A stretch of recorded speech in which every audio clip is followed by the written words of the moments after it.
Hello, hello, hello!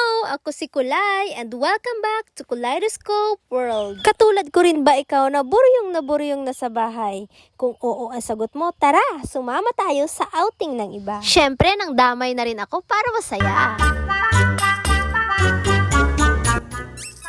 May outing nga pala ngayon sila ate kasama ang kanyang mga co-teachers sa Buyayaw Island.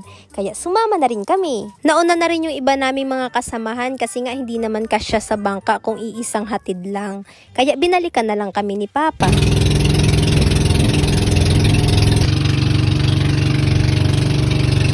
Grabe, nasa bangka pa kami pero parang ang sarap-sarap ng tumalon. Tanyo naman, ang linaw-linaw ng tubig. O diba, ang galing? May hagda naman pero di ginamit.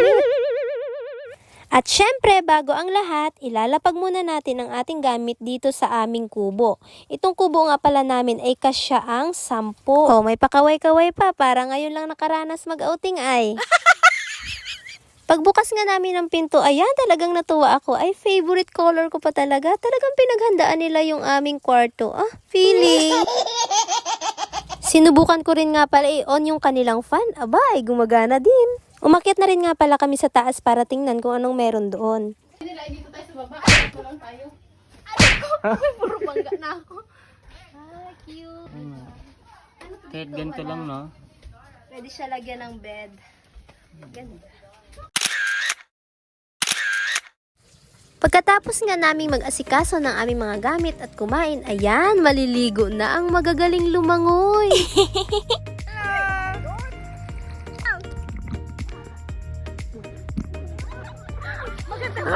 Puro ilong! Puro ilong!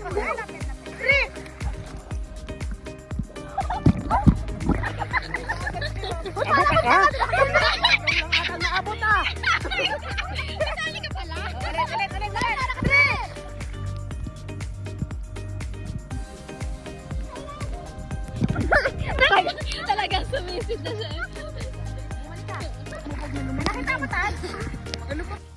Pagkatapos nga naming magbabad sa dagat, ayan, nagutom ang mga person. Kaya naman nagpasya kaming kumain muna ng tanghalian. Eto nga pala si Earl, ang baby namin dati sa binli. At ngayon may baby na rin.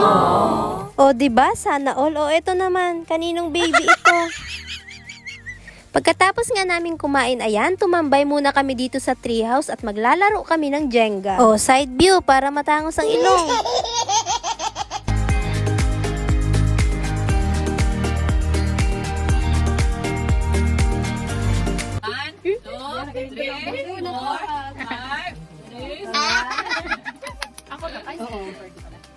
Perch. Lumba mo na perch.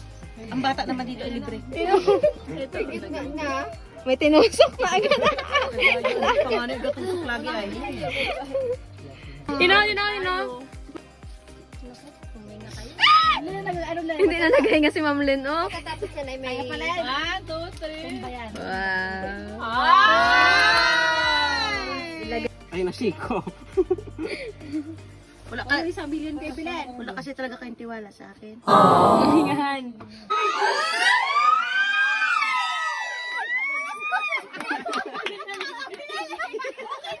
Dapat sabay. Kaya nagbalan. Dapat sabay dito.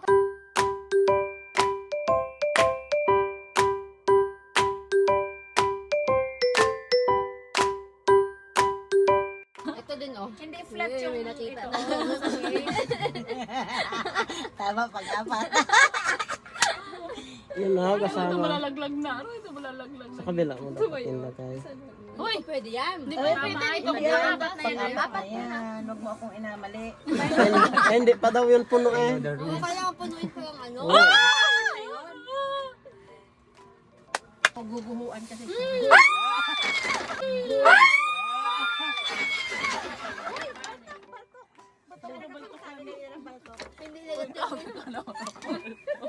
Punto ka ng Terminal 6. Kinagabihan nga, nagsikantahan na sila. Salamat nga pala sa caretaker nitong resort at pinahiram sila ng speaker. May rules nga pala sila sa kanilang pagkanta, bawal daw ang magagaling. Kaya hindi na ako sumali, tamang kain na lang ako dito sa gilid. At nandito rin nga sa gilid si Ate Bem. Busy-busy sa kanyang paggawa ng chicken barbecue. Yan ang kanyang specialty tuwing may outing.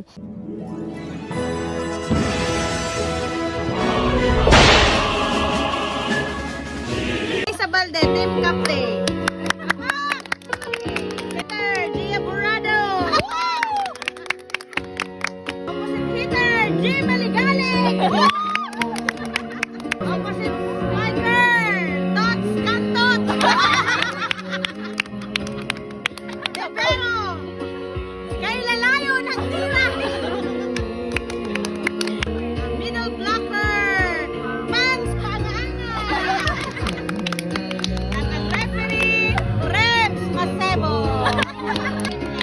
Dinalo! Choco mucho! Dinalo!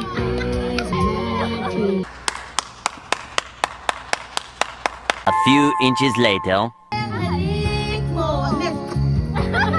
Namimiss ko! Ang halik mo!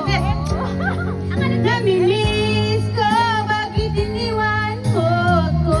Ano po ako, oh baby? Ikaw mag-interpret. Kasama kang iba.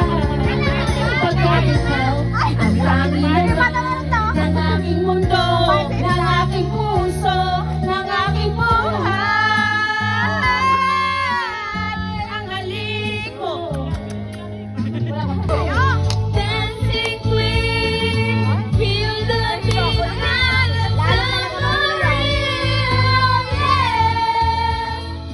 you can dance, you can shine, the time of your life. Oh.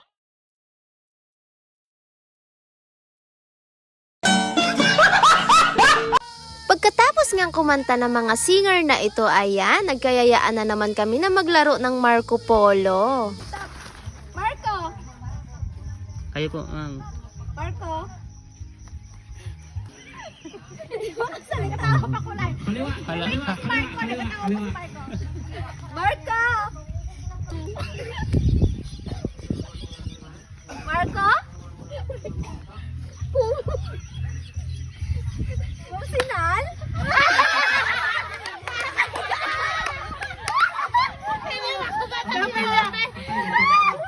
Up. Marco! Palo! Marco! Palo! Marco! Palo! The race!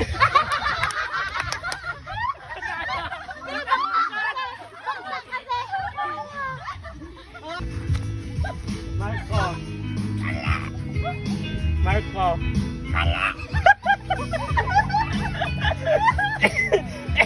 Marco! Hindi ko maulaan. Bem Bem. Sige, stop. Ayan, dito malapit. Marco! Ba't ginahinaan ang buses? Marco! Marco! Ninang Eb. Ayan guys, kitang-kita nyo naman kung sino ang natalo. At nag-ayawan na rin nga pala at mga hilo na ang mga ito dahil na rin siguro nakainom sila ng juice. The next day. Maaga nga pala kami ulit naligo ng dagat kasi nga maaga rin kaming susunduin ngayon ng bangka. Gusto pa man sana namin mag-emote-emote dito sa Buyayaw, kaya lang kailangan na rin naming umuwi. Kailangan na pala naming alisin yung aming mga gamit dito sa aming kubo na tinulugan kasi nga meron silang darating na bisita. At syempre ganun talaga, walang nag-i-stay, lahat umaalis. Kaya paalam Buyayaw, sa susunod ulit. Bye!